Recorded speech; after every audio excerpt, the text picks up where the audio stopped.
Yo, what is good, my anime people? Let me apologize now. There's people outside that happen to be doing stuff out there on the yard, but for some odd reason, love to do stuff as soon as I start talking, almost as if they wait for it and can hear me talking. So that's always fun. Always fun. But yeah, with this week's episode, guys, it was relatively interesting in this show, like always. Um, there was kind of a dead giveaway, though, when it came down to. Um, it was a dead giveaway when it came down to when this girl started taking pictures of them, and he pretty much just helped him from falling, and she took it to the whole next level of arm pushing against the wall and this and that. So it was pretty clear that she was going full geek mode on this one moment, and because of it, it gave me a good like idea of what we're probably going to get into with her character, and then it wound up being true, which all of a sudden her personality went just in a 180, like complete quiet girl into super talkative, loud, obnoxious girl in like 2 seconds. Including when it came down to her pretty much stating all the stuff that she knows about him trying to get taken by a girl or girls. So yeah, it's not looking too good for our boy. But at the same time, it's pretty safe to say 110% that neither of these girls are Cinderella, or maybe it's going to be some really weird story in the case of like they all kind of were in on the Cinderella thing, and they kind of just wanted to see if he would, like, what would he do if he knew there was someone out there that liked him? Would he go around and try to figure out who that person was, or what? You know what I mean? I don't know. That was a weird thought process I had after seeing that all three of them weren't it. So it kind of like, well, who might be it then?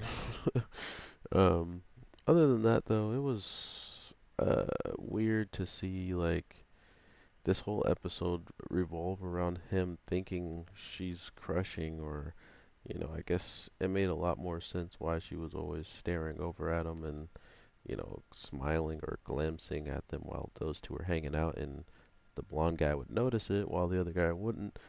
And it's definitely because she thinks he's pretty and would be, the I don't even know. Like I honestly didn't I didn't look too much into when she started talking about it, but I'm pretty sure she knows which one would be the dominant one and the non-dominant one, So we'll see how all of this plays out in that grand scheme, but the worst part is she became like his number one enemy. Like at the end of the day, she's like enemy number one when it comes down to this now, because not only does he, probably still want to get a girl, like he said, he fantasizes, about dating a girl, which it made a lot more sense why she's like, yeah, it's, she's getting super mad about all this girl talk. You think about dating girls, you think about this about girls, and it was like, these questions should be answered the way he's answering them. But the problem is,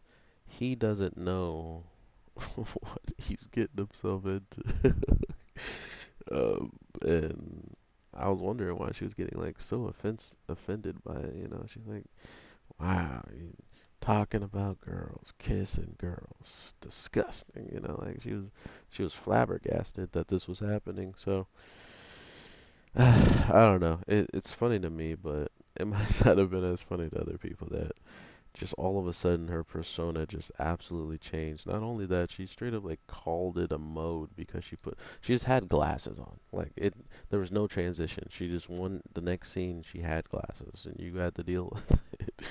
I was like, okay, she has glasses now. Yeah, we're doing this.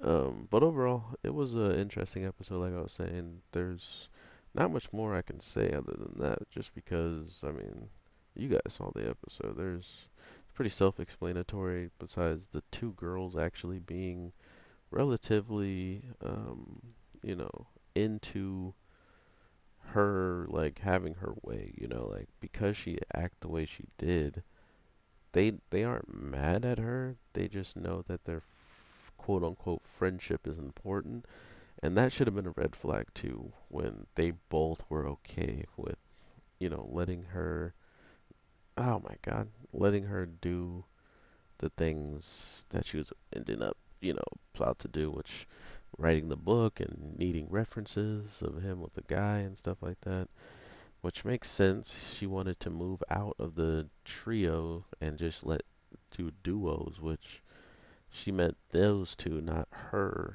and him, which was also pretty messed up. I don't know. This episode was pretty funny to me, so I'm glad I got to save it for this day that only has like one anime on it. So at least it has two. Like I was saying in my other video, if you guys want a over review of all of the fighting anime from Netflix I just recently dropped, I can also drop that for you. But I don't know if anybody's gonna watch the video all the way to this point, so that might have been a pointless statement. But whatever, who cares? If you guys had an awesome day, night, evening, I hope you have a great one tomorrow, or when you're watching this, whatever the case, I definitely want to talk to you guys in the next one. So have a great one, and definitely expect more content this week and this weekend. So all that being said, peace.